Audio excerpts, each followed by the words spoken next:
আসসালামু আলাইকুম। আজকে নতুন একটি বিষয় নিয়ে আমরা আলোচনা করতে এসেছি। বিষয়টা হলো জুলাই শহীদ জসিম ভাইয়ের মেয়ে লামিয়া। সে নিজের বাবার কবর জিয়ারত করার জন্য কবরস্থানে গিয়েছিলেন। সেখানে কিছু দুর্বৃত্ত তাকে ধর্ষণ করে। একদিকে বাবার শোক, অন্যদিকে নিজের শ্লীলতাহানির ঘটনা মেয়েটি মেনে নিতে না পেরে অবশেষে মেয়েটি আত্মহত্যা করে। তো এই ঘটনা থেকে জাতি হিসেবে আমরা কি পেয়েছি আপনারা দেখেন। একটা মেয়ে তার বাবা দেশের জন্য জীবন দিল, দেশ স্বাধীন হওয়ার পরে সেই দেশে বসেই সে ধর্ষিত হলো এবং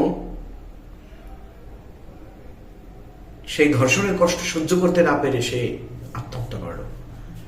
এখানে আমার মনে হয় এই লামিয়াকে কেউ আত্মহত্যা করানোর জন্য প্রলোভন দেখিয়েছে, অর্থাৎ আত্মহত্যা করার জন্য প্ররোচিত করেছে।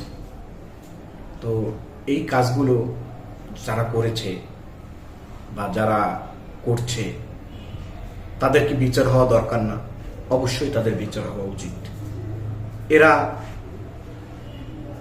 আমার তো ধারণা, এরা এই মেয়েটিকে ভয়ভীতি দেখিয়েছে, বিভিন্ন রকমের ভয়ভীতি দেখিয়েছে যে তোকে মেরে ফেলবো বা এই করবো। তখন মেয়েটি বাচ্চা একটা মেয়ে মানসিক চাপ সহ্য না করতে পারে দুনিয়া ছেড়ে অভিমান করে চলে গেছে। কিন্তু আমরা লামিয়াকে কথা দিতে চাচ্ছি, লামিয়ার বিচার যদি কেউ নাও করে, ইনশাআল্লাহ বাংলাদেশের মাটিতে গণ অধিকার পরিষদ যদি ক্ষমতায় আসে, আমি গণ অধিকারের একজন ক্ষুদ্র কর্মী হিসেবে ঘোষণা দিলাম, আমরা এই ঘটনার সুষ্ঠু বিচার করব ইনশাআল্লাহ। এবং সেই সাথে বর্তমান প্রশাসনকে আমরা আহ্বান জানাই, আমাদের যাতে এই ঘটনার বিচার না করতে হয় সেই ব্যবস্থা আপনারা এখনই করুন। এই ধরনের অন্যায়, এই ধরনের অবিচার 5ই আগস্টের পরে বাংলাদেশে আমরা মেনে নেব না। আপনারা যেগুলো করতেছেন এগুলো জাতি দেখতেছে।